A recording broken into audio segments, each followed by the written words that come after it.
Every Alpha rejected her at the ceremony. Then the Alpha King chose her as his mate. A true story. Seraphina Vale had learned a long time ago not to want too much. She had learned it the way most painful lessons are learned, slowly, quietly, and without anyone stopping to explain why. She had grown up in the Ashwood Pack, the daughter of a man whose name was once spoken with pride and later whispered with shame. When her father lost the trust of the pack elders after a failed treaty with a neighboring territory, the shadow of his failure fell over Seraphina like a blanket that never came off. She did not choose that shadow. But she carried it anyway, every single day. She was 23 years old when the letter arrived. It was sealed with the silver emblem of the Alpha Council, 7 interlocking circles pressed into wax, and it informed her, in careful formal language, that she had been selected to attend the mate ceremony at Ironwood Hall. The letter said it was an honor. Seraphina read it 3 times and did not feel honored. She felt afraid. The mate ceremony was one of the oldest traditions in the pack world. Every decade, the 7 ruling alphas gathered in Ironwood Hall under the light of the full moon.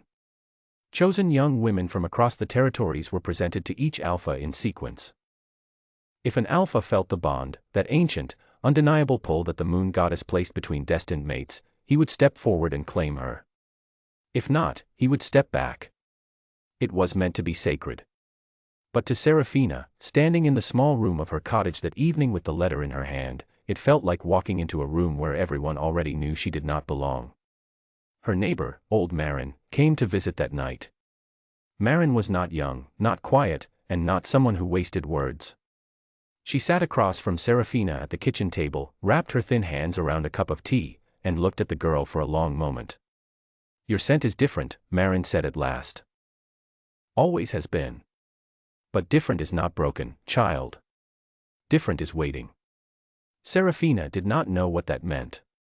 She smiled politely, thanked Marin for the visit, and after the old woman left, sat alone in the dark for a very long time. Ironwood Hall was breathtaking in a way that made Seraphina feel very small. The ceilings were high and carved from ancient wood, hung with iron chandeliers that burned with warm golden light. The floor was polished stone. Along the far wall, 7 grand chairs were arranged in a row, not quite thrones, but close enough. And in them sat the 7 alphas of the 7 packs, each one radiating the kind of confidence that comes from never once being told they were not enough. There were 12 young women in the ceremony that night. Seraphina was the last to be presented. She stood in the waiting corridor, dressed in a simple deep blue dress because she owned nothing grander, listening to the murmur of the crowd inside the hall. The other women were beautiful and well-dressed, and they spoke to one another with easy familiarity. Nobody spoke to Seraphina. When her name was finally called, she walked through the tall doors and into the hall. The crowd lined the walls on both sides. Above, in a high gallery that stretched across the back of the room, more people stood watching. Seraphina kept her eyes straight ahead, her hands still at her sides, her breathing even. She would not let them see her shake. The first alpha approached. He was tall with a blonde beard and eyes that moved over her quickly, clinically, the way someone glances at a shelf looking for something and does not find it. He breathed in slowly. Then he stepped back. "No bond," he said simply, and returned to his chair. The second alpha came and went within 30 seconds. The third paused a little longer, long enough that Seraphina felt the foolish flicker of hope, and then he, too, stepped away. By the 4th rejection, the crowd had grown very quiet. By the 5th, Seraphina could hear individual whispers, soft but not soft enough. Someone near the left wall murmured something about her family name. Someone else replied with a short, unkind laugh. The 6th alpha did not even try to be gentle. He stepped close, breathed in, and then said loudly enough for the nearest rows to hear, "Nothing. She carries no bond at all. She is blank." He said it the way one might report a fact with mild disappointment, as if the fault was not his but clearly had to belong to someone, and that someone was her. Seraphina did not move. She did not look away. She kept her eyes fixed on a point on the far wall and breathed slowly and decided that whatever she felt in this moment, she would not let it come out of her eyes. Not here. Not in front of them. The 7th alpha rose from his chair. He walked toward her, and then, before he even reached her, he stopped.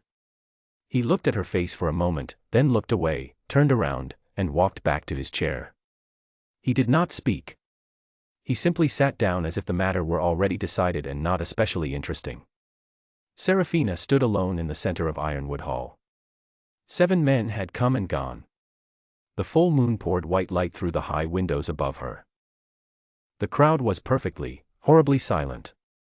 She was 23 years old and she had just been turned away by every ranking alpha in the known pack world in front of an audience of hundreds.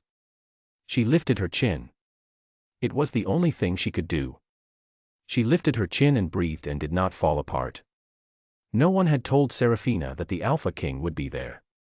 King Selim Dusk did not typically attend the mate ceremony.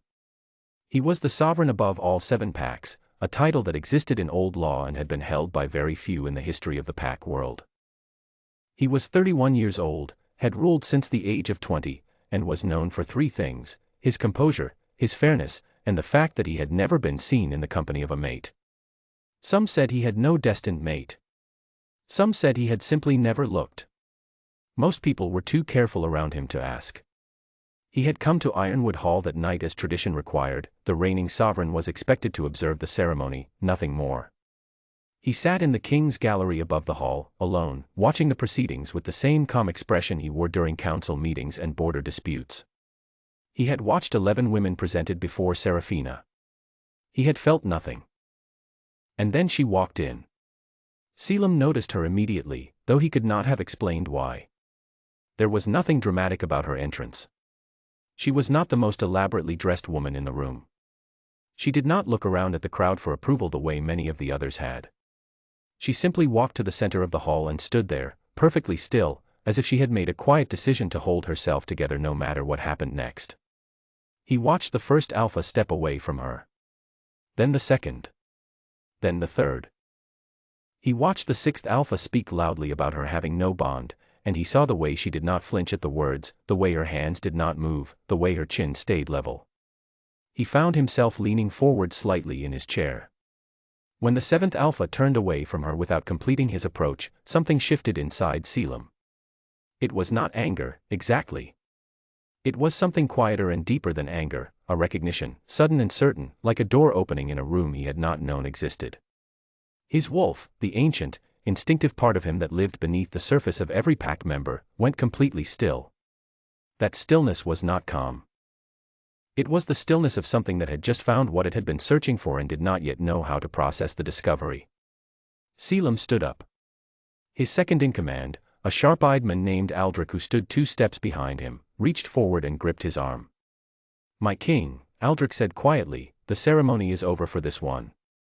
Selim looked at Aldrich's hand on his arm. Then he looked back down at the hall, at the young woman standing alone in that circle of moonlight, chin up, eyes forward, absolutely refusing to be diminished by the silence around her. "It hasn't started yet," Selim said. He walked to the gallery stairs and descended. Seraphina heard the footsteps before she saw him. They were different from the footsteps of the 7 alphas, steadier, unhurried, carrying a weight that had nothing to do with physical size. She heard the crowd shift and murmur, and she heard, from somewhere nearby, a sharp intake of breath. Then the footsteps stopped. She turned. She did not know who he was. She had never seen the Alpha King. She saw a tall man in a dark coat, dark-haired and serious-eyed, standing perhaps 4 feet from her and looking at her with an expression she had never seen on anyone's face before. It was not pity. It was not curiosity. It was recognition, the way someone looks at a person they have been searching for without realizing they were searching. He took 1 step closer. And the world, for Seraphina, simply cracked open. It was not pain. It was not overwhelming in a frightening way. It was more like the feeling of coming inside from the cold, sudden warmth, sudden clarity, the sense of something that had been clenched finally releasing. She felt it move through her from her chest outward to her hands, and she gripped her own wrist, quietly, just to stay grounded. He felt it too. She could see it in the way his breath changed, sharp and controlled, the breath of a man who had just been surprised by something he had not prepared for. His jaw tightened. His eyes did not leave her face. For a long moment neither of them spoke. Then he said, very quietly, so that only she could hear, 7 men walked away from their queen tonight. He paused. "I will not be the 8th. Serafina looked at him. She did not respond immediately. She was 23 years old and she had spent those years being told, in various ways, that she was less than. She had been rejected publicly in front of hundreds of people within the last 10 minutes. Her instinct was to distrust warmth because warmth had never stayed. But this was not warmth. This was something older and stronger and far less optional. "Who are you?" she asked. He answered without hesitation. "Selim Dusk." The name went through the hall like a stone dropped into still water. Serafina heard the ripple of it, the crowd behind her suddenly alive with whispered recognition. She held very still and looked at the men in front of her and understood, for the first time, that the king of every pack had just come down from his gallery and stood before her. Selim turned from her to face the hall. He did not raise his voice. He did not need to, the room was already silent, and his voice carried the kind of weight that silence runs toward, not away from. "She is my mate," he said. 3 words. No ceremony. No ritual language. Just a statement of truth, offered plainly to every person in the room. The 6th Alpha, the one who had spoken unkindly, rose from his chair. "That is not possible," he said. "We all confirmed it. She carries no bond. We tested it ourselves." Selim looked at him for a moment with the unhurried patience of someone who is very certain and very unbothered. "You confirmed that she carries no bond with any of you," he said. "That is not the same thing as carrying no bond at all." The Alpha opened his mouth and then closed it again. There was nothing to say to that. It was simply true. From the upper gallery, old Marin, who had followed Serafina to the ceremony quietly and taken a standing place among the observers, closed her eyes and let out a long, slow breath. She had carried this particular knowledge for 20 years. She had been waiting for this night for almost as long. A palace attendant brought Serafina and Selim to a small antechamber off the main hall while the crowd outside continued its stunned conversation. The room was simply furnished, 2 chairs, a table, a window looking out at the night sky. Selim stood near the window. Serafina stood near the door. "You do not have to do anything tonight," he said, without looking away from the window. "The bond is real. But it does not make decisions for you. You are not required to accept a claim simply because it exists." Serafina studied him carefully. In the few minutes she had known this man, he had descended a gallery staircase for her, declared her his mate in front of the entire ruling structure of the pack world, and then immediately stepped back to give her space and choice. It was not what she had expected from anyone, let alone from the most powerful figure in their world. "Why did you come down?" she asked. "Was it only the bond?" He was quiet for a moment. Then he turned from the window and looked at her directly. "The bond brought me to my feet," he said. "But what I watched before I came down, the way you stood there after each one walked away, the way you did not break, the way you kept your chin up even when that 6th man said what he said, that is what brought me down the stairs." He paused. "Both things are true. I find I am not sorry about either." Serafina was quiet for a long time after that. She looked at the door. She thought about her cottage, her quiet life, the familiar smallness of it. She thought about her father's shadow and the pack that had never quite accepted her and the 23 years of learning not to want too much. Then she looked at the man by the window, who was watching her with steady, patient eyes, who had not moved toward her, who was simply waiting. "I choose this," she said. Her voice was calm. "I choose you." Something in Selim's expression shifted, subtle but real. Not triumph. Relief. As if he, too, had been holding his breath. The news moved through the 7 territories faster than any messenger could carry it. By morning, every pack in every corner of the known lands was speaking the same story. The Alpha King, who had attended the mate ceremony only to observe, had descended from his gallery and claimed the one woman every Alpha had turned away. Old Marin found Serafina the following day and told her, at last, the full truth. There was very old lore, older than the current council, older than the 7-pack system itself, about a particular kind of bond. Some she-wolves, born of rare and specific bloodlines, carried what the old texts called a sovereign bond. It was invisible to ordinary alphas. Not because there was anything wrong with those women, but because the bond was not meant for ordinary alphas. It was meant only for kings. Your scent never bonded because it was never for any of them, Marin said simply. It was always waiting for one person. And it waited as long as it had to. Serafina sat with that for a long time. 23 years of being told, in quiet and not so quiet ways, that something was wrong with her. 23 years of carrying shame that was never hers to carry. And all along, the truth was something entirely different. She was not broken. She was not lesser. She simply had a bond that the wrong people had spent years trying and failing to find. She returned to her cottage one final time.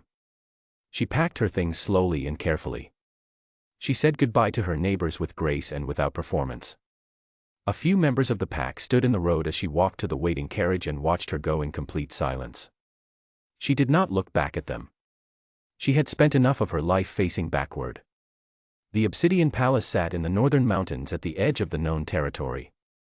It was built from dark stone and pale timber, and it overlooked a valley so wide and green that standing at its edge made a person feel simultaneously very small and very free. Selim met her at the main gate when her carriage arrived, not with a formal greeting party, not with palace staff arranged in ceremonial lines. Just him, standing in the cold morning air, his coat slightly open and his expression quieter than it ever was in public. He walked with her up through the palace grounds to the high overlook, where the valley spread below them in every direction. The 7 territories lay somewhere beyond the horizon, going about their ordinary business. The world was large and it did not stop moving for anyone, not even for queens. They stood there together for a while without speaking, which felt easy and natural in a way that Serafina would not have been able to predict 2 days ago. I spent 23 years being told I was not enough, she said at last. Not bitterly. Just honestly. Selim looked out at the valley. I spent 11 years being told I had no one waiting for me. He was quiet for a moment. It appears we were both told incorrect things. Serafina looked at him sideways and felt, for the first time in her memory, the particular lightness that comes when a long wait is finally set down. Not happiness, exactly. Something steadier than happiness. Something that felt like it intended to stay.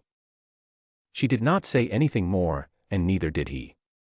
The morning light moved across the valley below them, pale gold and unhurried, touching everything it reached. And above the mountains, the sky was open, wide and clear and full of room for whatever came next. She was never too little. She was always too much, for everyone but him.